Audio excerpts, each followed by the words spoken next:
मैं स्वयं पूंजीवाद का, साम्राज्यवाद का और किसी भी तरह के अन्याय और शोषण का घनघोर विरोधी हूं, लेकिन मैं वेद का उपासक हूं, वैदिक संस्कृति का, ऋषि परंपरा का, देव संस्कृति का, सनातन आर्य वैदिक परंपरा का मैं घनघोर उसका कट्टर पोषक हूं, उसका अनुगामी हूं, अनुयायी हूं। इसके लिए मुझे फक्र होना चाहिए। ये पूरे देश में हमें बहुत प्रबलता के साथ फैलाने की जरूरत है। तो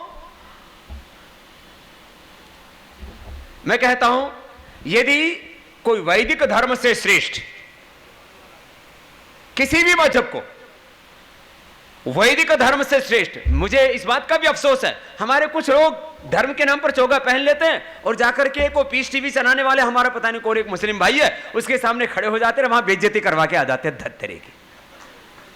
मैंने 2-3 बार देखा, पढ़े लिखे नहीं है, वहां जाकर के खड़े हो जाते हैं। अरे कुछ पढ़ लिख के जाओ, नहीं जाता तो हमारे जैसे को बता दो, तुमसे पढ़ना लिखना नहीं आता तो वहां जाके बेइज्जती क्यों करवाते हो।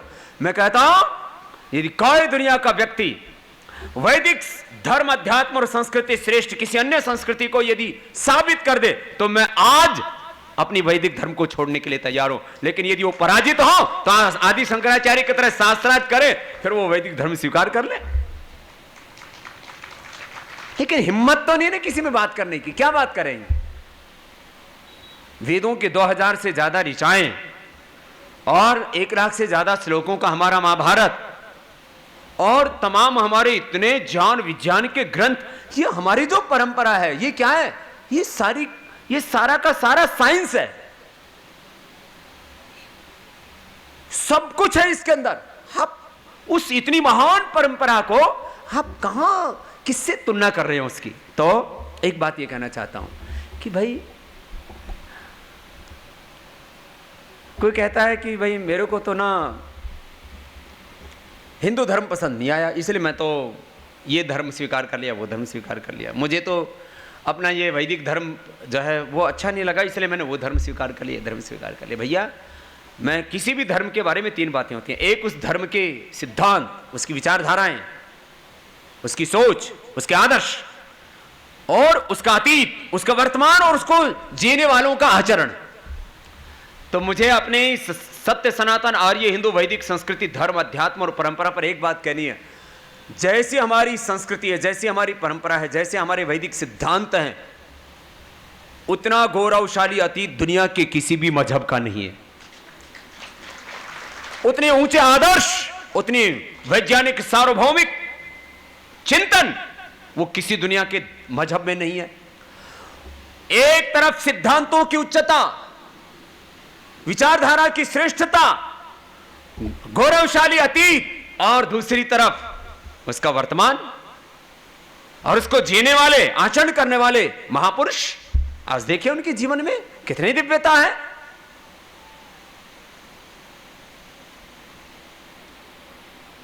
स्वामी रामदेव जो भी देश हित का कोई भी काम कर सकता है, जो भी देश के लिए जरूरत पड़ी वो काम स्वामी रामदेव करेगा, लेकिन स्वामी रामदेव का आतंकवादी नहीं हो सकता। आतंकवादी नहीं हो सकते, मैं क्रूर नहीं हो सकता, मैं किसी, चाहे ये तमाम आप देख रहे हो क्या क्या हो रहा है साहब पूरी दुनिया के अंदर। अभी हमारे बख्शी जी बोल रहे थे किस तरह से दुनिया के कितने मुल्कों को नष्ट कर दिया, भारत को भी नष्ट करने के षड्यंत्र चल रहे हैं। हमें चाहिए वैभव, हमें चाहिए समृद्धि, हमें चाहिए भारत माता परम वैभवशाली, हमें चाहिए भारत दुनिया का सबसे आर्थिक दृष्टि से शक्ति संपन्न राष्ट्र। लेकिन भैया वो राष्ट्र परम वैभवशाली बने, वो विश्व की इकोनॉमिक सुपर पावर बने, ये सब कुछ बने, लेकिन वो देश ही नहीं रहेगा तो बनेगा क्या? इसलिए एक तरफ हमें राष्ट्र में एकता चाहिए और दूसरी तरफ हमें भारत में श्रेष्ठता भी चाहिए। दोनों का हमें एक साथ चाहिए। हमें विकास, समृद्धि का शिखर आरोहण चाहिए, लेकिन राष्ट्र की एकता, अखंडता, संप्रभुता के साथ कोई समझौता नहीं चाहिए। ये दोनों चिंतन साथ साथ लेने की आवश्यकता है। नहीं तो देश तो वैभवशाली बन गया, लेकिन वो वैभवशाली राष्ट्र यदि उसका चरित्र नहीं होगा, तो लंका भी तो वैभवशाली थी, नष्ट हो गई चरित्र न होने पर। इसलिए हमें ये बहुत गहराई से चिंतन करना पड़ेगा अपने देश के बारे में। तो मैंने एक बात कही धर्म के बारे में, दूसरी बात कही उसी के साथ मजहब के बारे में। मैंने अब बात कही, माना इस देश में गरीबी मुद्दा है, अशिक्षा मुद्दा है, भूख मुद्दा है, भ्रष्टाचार, काला धन आज भी मुद्दा है। आज भी इस देश के अंदर जो भी हमारी मूलभूत समस्याएं, ज्वलंत प्रश्न हैं हमारे सामने, वो सारे के सारे मुद्दे हैं और रहेंगे। लेकिन इसके साथ साथ हमारी राष्ट्र की संप्रभुता, ये सबसे बड़ा मुद्दा है और इसके ऊपर कई तरह से प्रहार किया जा रहा है और हमारे देश के लोगों को बहकाया जा रहा है। ये कम्युनिस्ट हैं हमारे मित्र, ये कोई रसिया से आए हैं क्या, कोई चीन से आए हैं क्या, यही के? आखिर ये चिंतन हमारे ही देश की संतानों में, आर्य पुत्रों में, रामकृष्ण की संतानों में, ऋषियों की संतानों में ये बीज किसने बो दिया कि वो आज अपने ही देश के लोग अपने देश के खिलाफ बगावत क्यों कर रहे हैं?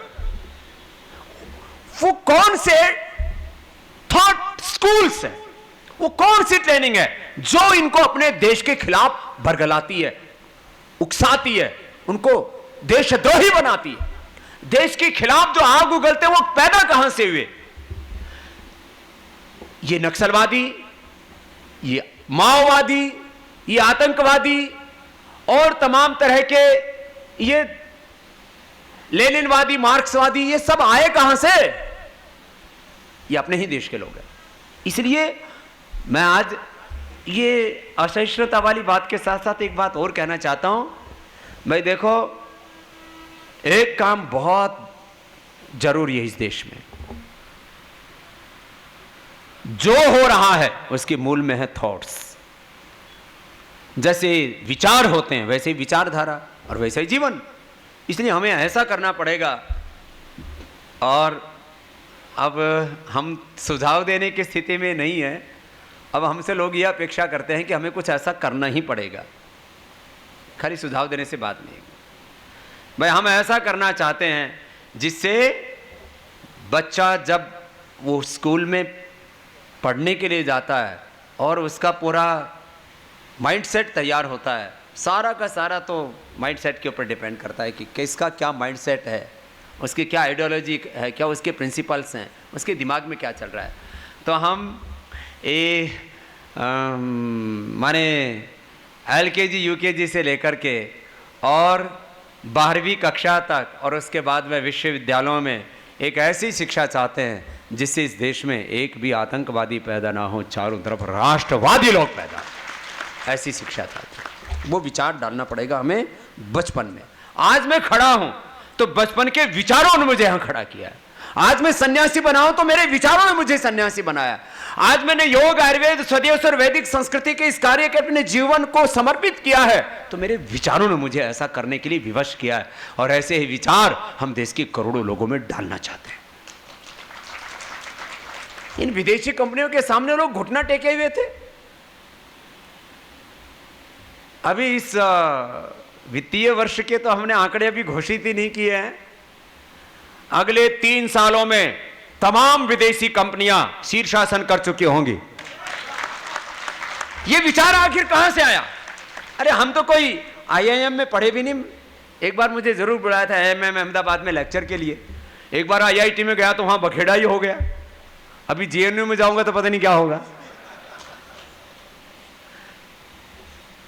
मैं किसी मैनेजमेंट स्कूल में नहीं गया, मैं किसी बिजनेस स्कूल में नहीं गया और न जाऊंगा। पढ़ने के लिए नहीं जाऊंगा, पढ़ाने के लिए जा सकता। मैं किसी बिजनेस स्कूल में नहीं पढ़ा हुआ हूं, मैं किसी प्रबंधन के मैनेजमेंट स्कूल में नहीं पढ़ा हुआ हूं, मैं इन तथाकथित मैकाले की शिक्षा पद्धति पर चलने वाले स्कूल कॉलेजों में भी नहीं पढ़ा हुआ हूं। लेकिन मैं अपने ऋषि परंपरा में शिक्षित और दीक्षित एक ऐसा व्यक्ति हूं जो खाली सिद्धांत के आधार पर ही नहीं, आचरण के आधार पर यह मानता है कि हम इन सारे विदेशी लोगों को पटकनी देंगे। चिंतन के स्तर पर भी, विचार के स्तर पर भी, व्यापार के स्तर पर भी, व्यवहार के स्तर पर भी, सिद्धांत के स्तर पर भी, ज्ञान, विज्ञान और तकनीकी के स्तर पर भी भारत इनसे सदा श्रेष्ठ था, सदा श्रेष्ठ है और सदा श्रेष्ठ रहेगा। यह हम अपने आचरण से प्रमाणित करेंगे। और ऐसा हौसला हमें अपने हृदय में रखना चाहिए। अभी आपको 2-3 कैलकुलेशंस बता देता हूं। इस साल अभी पतंजलि के 2-3 चीजों की बात कर रहा हूं मैं। विचार की तो बात की ना, अब मैं प्रोडक्ट की बात कर रहा हूं। आजकल तो हर चीज को प्रोडक्ट कर दिया जाता है। बोले ये जेएनयू के प्रोडक्ट हैं, ये आरएसएस के प्रोडक्ट हैं, ये आर्य समाज के प्रोडक्ट हैं, ये कहाँ के प्रोडक्ट हैं? तो एक प्रोडक्ट की बात करता हूं। इस देश में लोग टूथपेस्ट मतलब कोलगेट समझ बैठे थे। अभी हम क्लोजअप को, पेप्सोडेंट को तो मात दे चुके हैं। इस साल के अंत तक क्लोजअप से आगे चला जाएगा दंत कांति, और थोड़े दिनों में हिंदुस्तान में शायद जैसे नोकिया को लोग भूल गए ऐसे ही कोलगेट को भी भूल जाएंगे।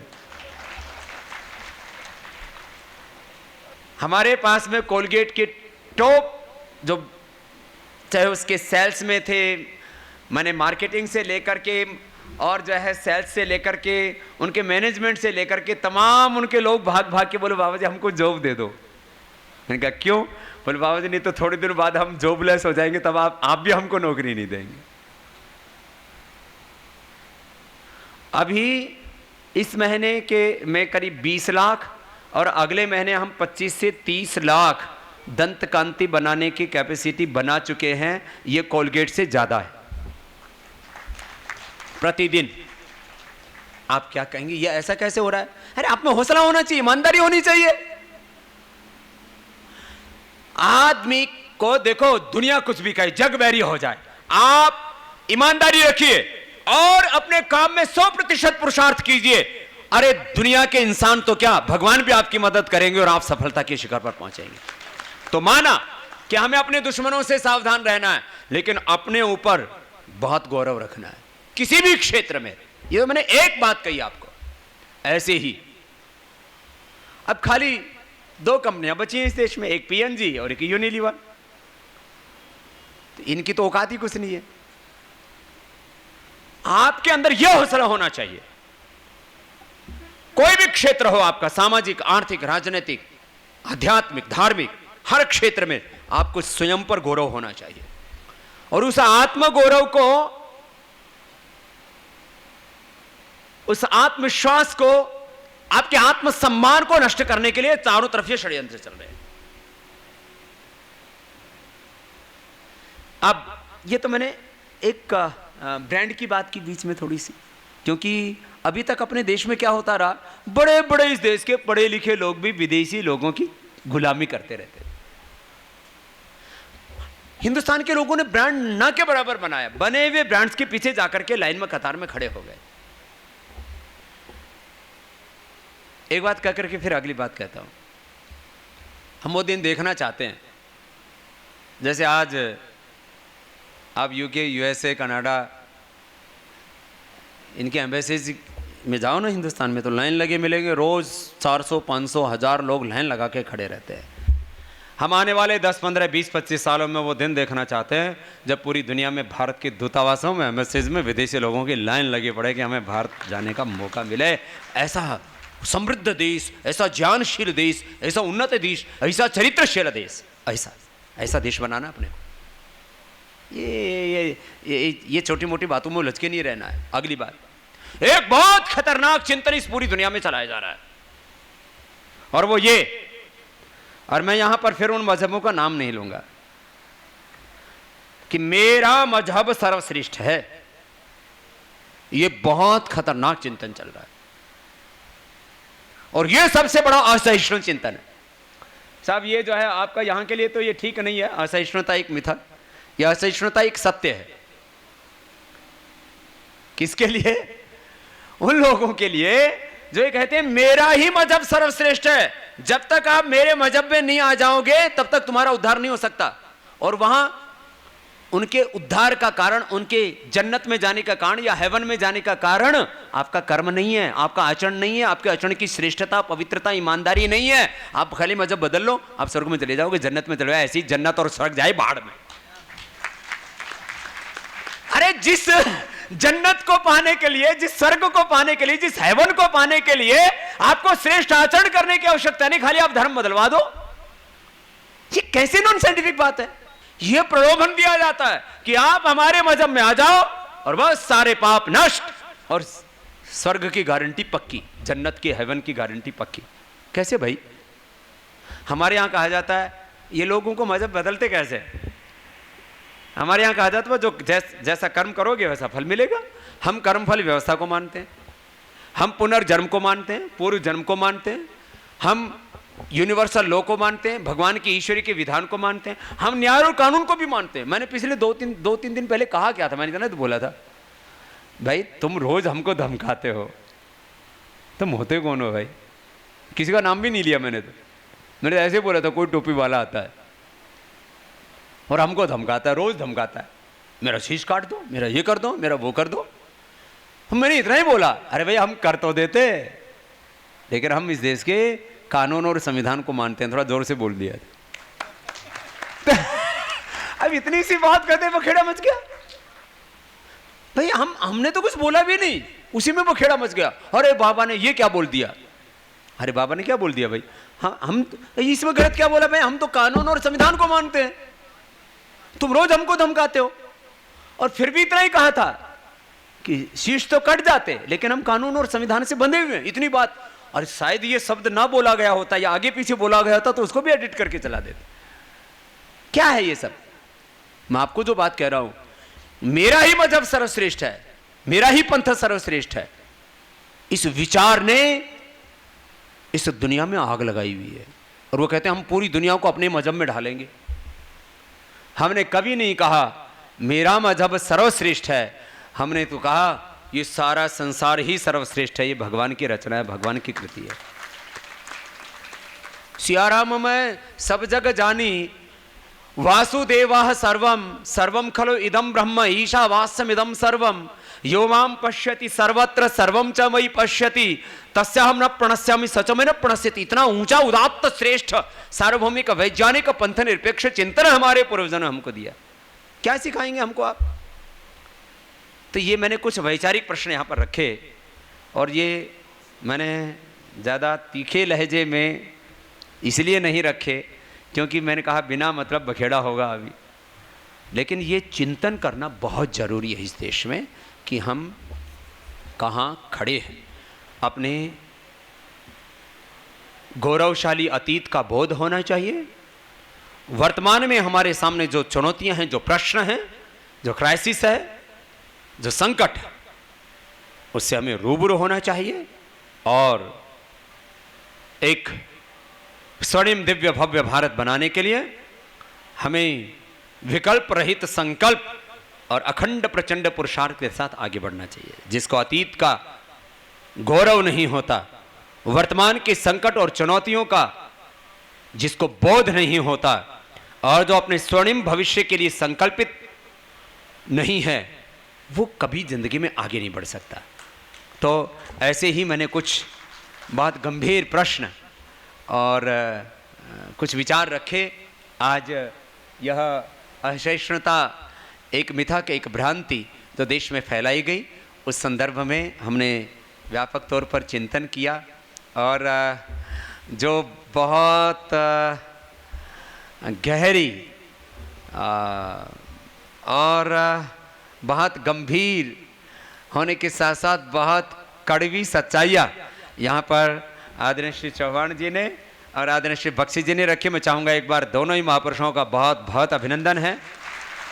और इस पूरे आयोजन के मूल में जिस महापुरुष का संकल्प है, ऐसे हमारे बड़े, ऐसे हमारे, मैंने कहा हमारे अग्रज, हमारी संत परंपरा, ऋषि परंपरा के गौरव श्रद्धेय पूज्य विजय कौशल जी महाराज जी, और हमारे भाई आशीष, जिनको मुझ सहित सबके आशीष मिलते रहते हैं, वह हमारे गंगोत्री के सखा हैं। हमारा भौतिक जन्म यद्यपि ऐसे आप सबकी तरह यहाँ इसी मिट्टी में, इस भारत माता की कोख में ही हुआ है, लेकिन हमारी आध्यात्मिक जन्मभूमि वो गंगोत्री है। और गंगोत्री के हमारे 2 दशक से ज़्यादा कालखंड के मित्र हैं भाई आशीष जी, के लिए भी सबके बहुत बहुत आशीष। वह बहुत ही बड़ा श्रेष्ठ सेवा का कार्य यहाँ दिव्य प्रेम सेवा मिशन के माध्यम से संचालित कर रहे हैं। और सेवा के साथ साथ में राष्ट्र के सामने जो प्रश्न हैं, राष्ट्र के सामने जो चुनौतियाँ हैं, उन राष्ट्रीय समस्याओं के ऊपर भी हम सब मिल बैठ करके विचार करें और अपने अपने स्तर पर हम खाली प्रश्न ही खड़े ना करें। यदि हम समाधान नहीं हैं तो हम स्वयं एक समस्या बन जाते हैं। अपने अपने स्तर पर हम इतना पुरुषार्थ करें, एक एक व्यक्ति में अपरिमित शक्ति परमात्मा ने दी है, चाहे हम किसी भी कुलवंश जाति में पैदा हुए हैं। मैं बार बार इस बात को कहता हूं, भगवान ने हमें इंसान बना करके दुनिया की सबसे बड़ी दौलत दे दी है। इंसान हो करके बाकी सारे काम तो हम स्वयं कर सकते हैं। वो सामर्थ्य एक एक व्यक्ति को परमात्मा ने दिया हुआ है। अपने उस सामर्थ्य को पहचाने, स्वयं के सामर्थ्य को पहचाने, अपने राष्ट्र के सामर्थ्य को पहचाने और सब हम मिलकर के संगठित होकर के संगच्छध्वम संवदध्वम समो मनांसि जानताम देवा भागम यथा पूर्वी संजानाना उपासते। हम एक होकर के, नेक होकर के हम आगे बढ़ें और इसी संकल्प के साथ ये सारे यहाँ पर आयोजन किए जा रहे हैं। सभी आयोजनों के लिए मेरी बहुत बहुत शुभकामनाएं और दिव्य प्रेम सेवा मिशन की इन सभी सेवाओं के लिए मेरी बहुत बहुत मंगल कामनाएं। बहुत बहुत प्रणाम। बोले भारत माता की, भारत माता की, वंदे वंदे। आभार स्वामी जी का। मैं अनुरोध करूंगा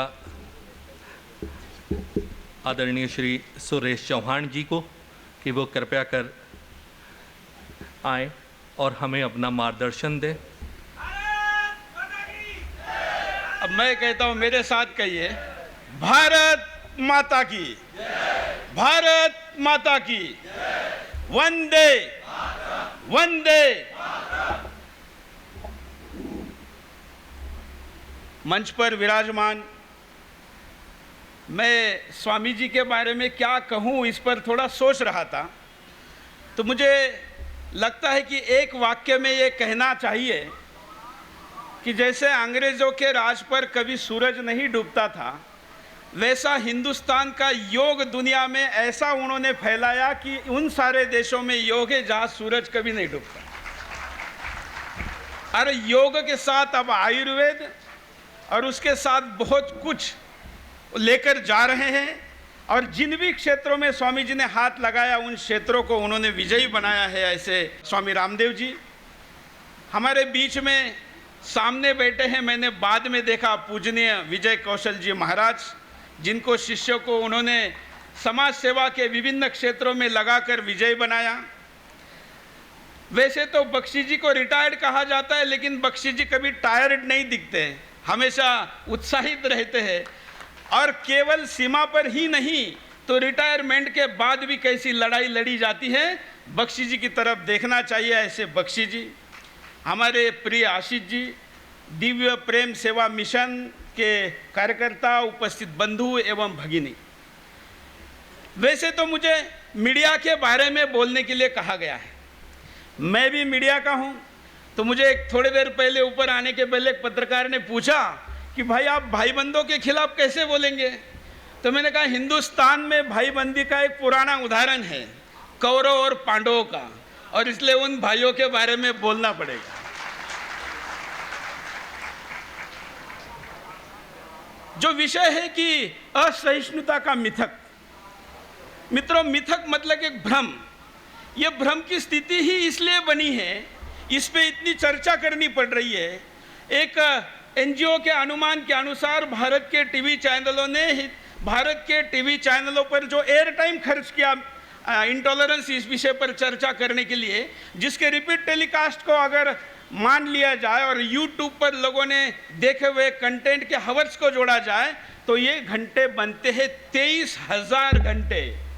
तो 23,000 घंटे हिंदुस्तान के बर्बाद करने का कारण ये बना कि एक मिथक को हम नहीं समझे, और जिस कारण हम एक मिथक पे चर्चा करें कि जो मिथक है नहीं, वो मिथक पहला क्या है जिस कारण हम इस आगे वाले मिथक पर हिंदू टॉलरेंट है क्या नहीं इस पे चर्चा करें। वो मिथक ये है कि मीडिया सच बोलता है, ये सबसे बड़ा मिथक है। मीडिया सच बोलता है, इस भ्रम को हटा दीजिए तो आपको वो सारी शंका समाधान आपके सामने आएगा ही नहीं। क्यों नहीं बोलता है? मैं कोई आपको अनसुनी बातें नहीं, आपने अनुभव की हुई बातें बताऊंगा। कल क्या दिन था? कल क्या था? देखिए सब लोग बता नहीं पा रहे हैं, वार बता रहे हैं। कल भारतीय नववर्ष था क्या नहीं? आप लोगों को शुभकामनाएं। आप लोगों को याद इसलिए ले रहा कि 1 जनवरी आप भूल सकते हैं क्या? भूल सकते हैं? 1 जनवरी को तो 15 दिन पहले से मनाना शुरू किया जाता है। हिंदुस्तान के सारे चैनल 1 जनवरी को न्यूजीलैंड से कैसे 1 जनवरी नया साल शुरू हुआ ये दिखाते हैं, और फिर एक एक देश करके हुए जाते हैं। आपका है क्या 1 जनवरी? आपका है नहीं। लेकिन आपको आपका लगता है क्या नहीं? क्यों लगता है? क्योंकि इतने बार दिखाया जाता है। लेकिन हमारा दिखाया गया क्या? कल किसी टीवी चैनल ने भारतीय नववर्ष को दिखाया? किसी ने देखा तो हाथ ऊपर करिए। क्यों नहीं दिखाया?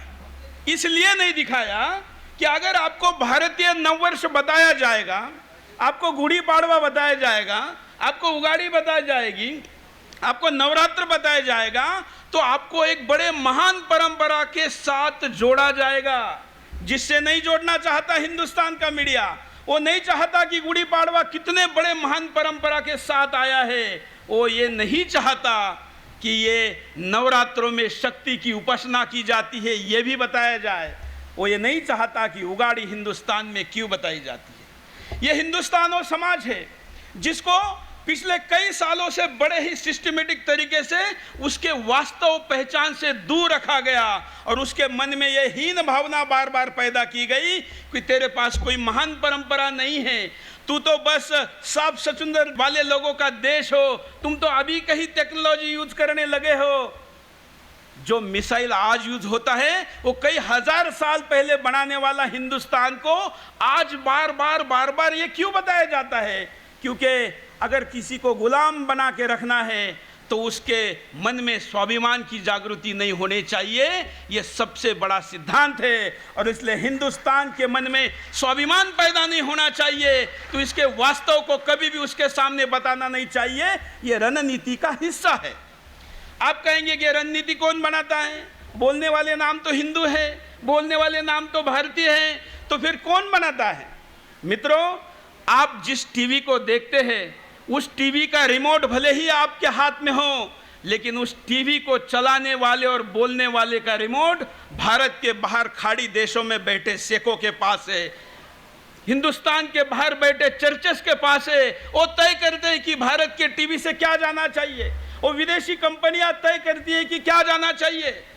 1 जनवरी इसलिए मनाना है क्योंकि रात में 1 जनवरी के साथ होटल भी बिकेगा, रेस्टोरेंट भी बिकेगा, शराब भी बिकेगी, शबाब भी बिकेगी, ये सारा बाजार है। और अगर गुड़ी पाड़वा बेचा जाएगा, दिखाया जाएगा, तो व्यक्ति होटलों में नहीं, घर में अपने परिवार वालों के साथ रहेगा। उसको परिवार वालों के साथ नहीं रहना है, उसको बाजार में निकालना है, उसको ग्राहक बनाना है। और ये सब कुछ करने के लिए कंपनियों का हित जैसे देखा जाता है, वैसे ही धर्मों का हित देखा जाता है।